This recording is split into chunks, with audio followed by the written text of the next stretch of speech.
May buntag mga parts mga bay. So atong sugdan karon mga bay ang atong VisMin loop. Pultang tayo mga bay. Mana start up or 0 kilometers natin going to VisMin.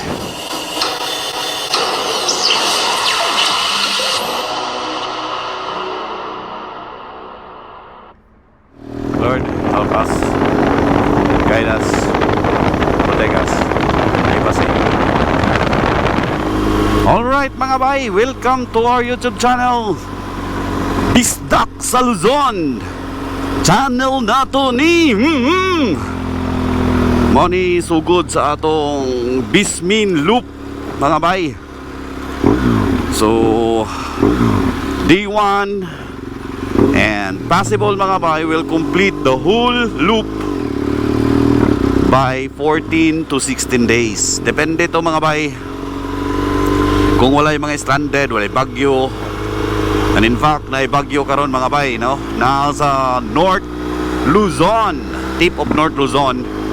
So hopefully na dili affected ang Matnog area mga bay kay para makatabok ta sa summer. So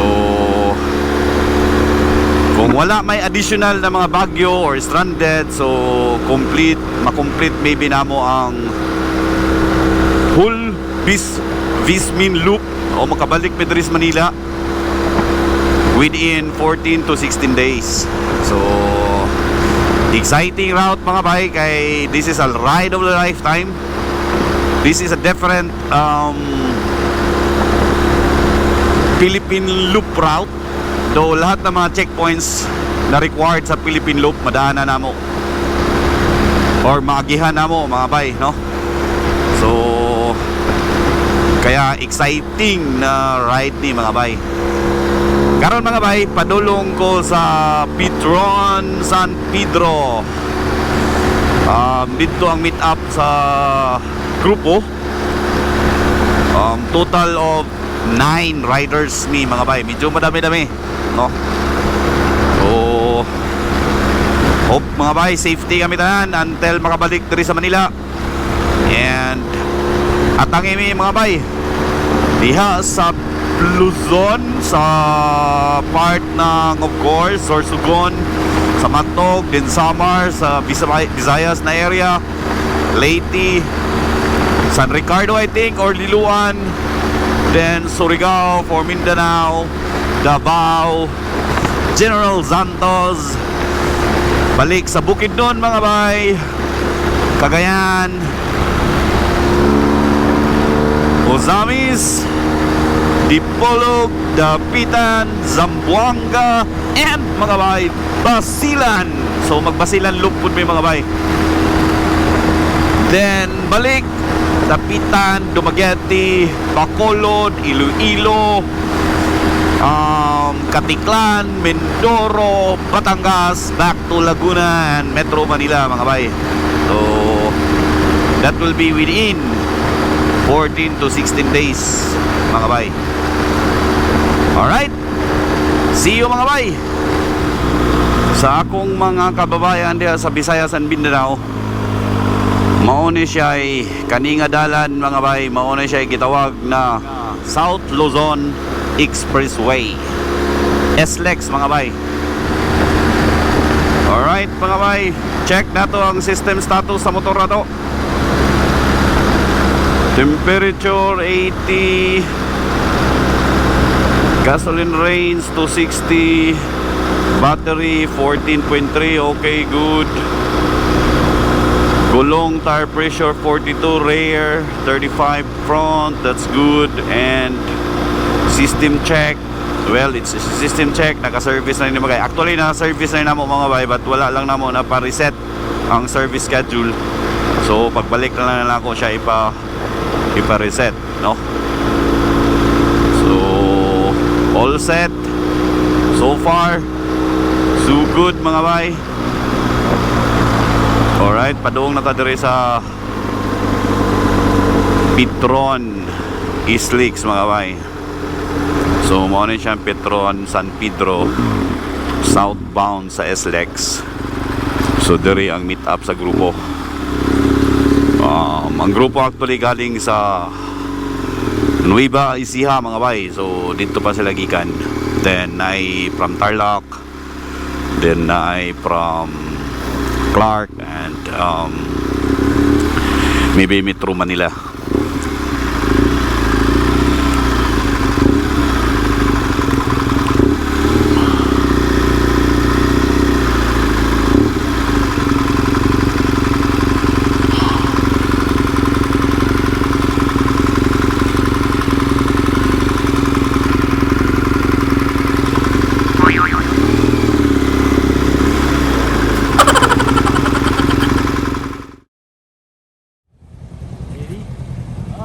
First, from here, we go to Luzon. Mga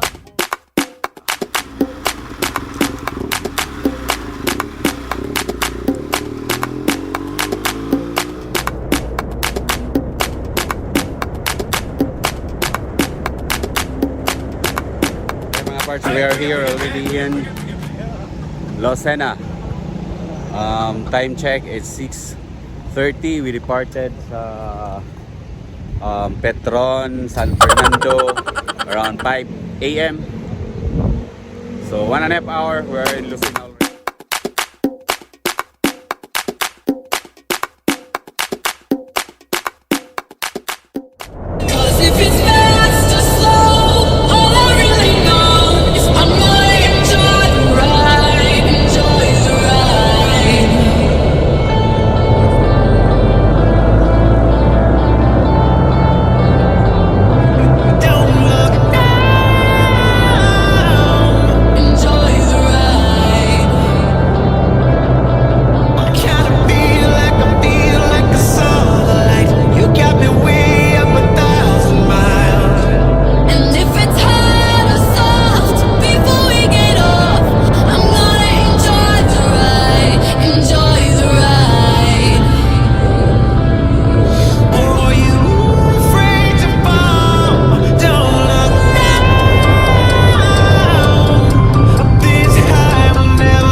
We're here already in the diversion going to Sipokot from Calawag.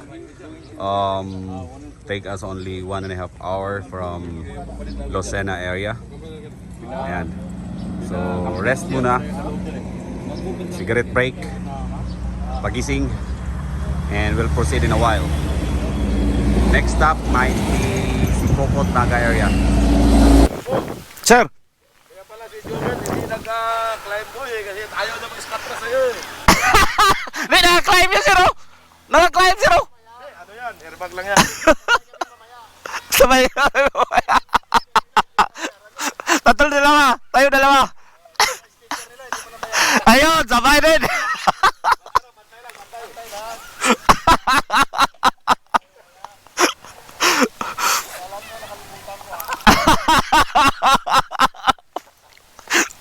Quits. Mayong adlaw mga bay. Channel nato ni right now mga bay, we are here in Calawag. So going to Sipokot na kami.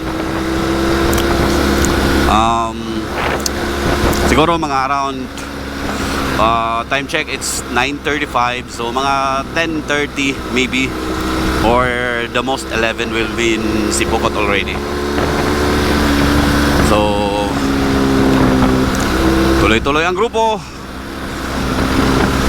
for the VisMin loop. Medyo may kunting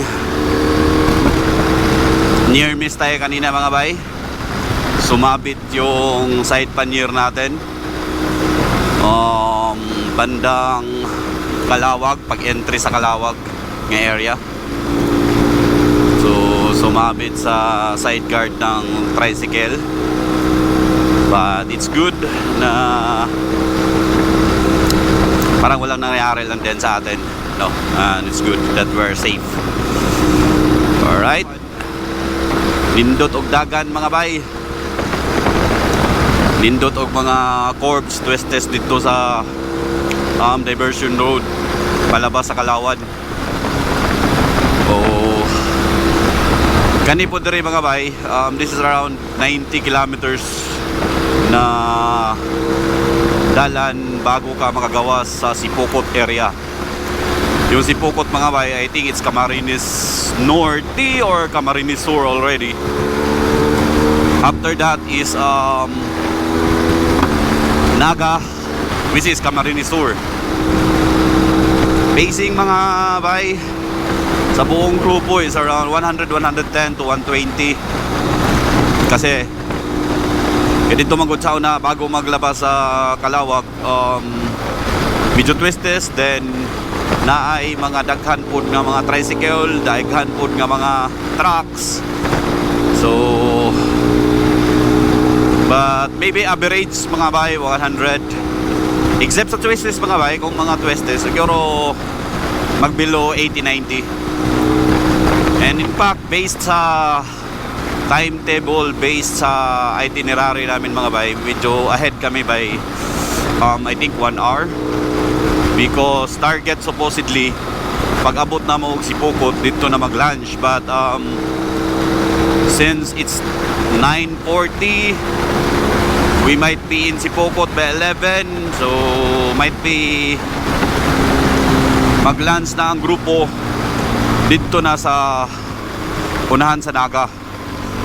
Alright,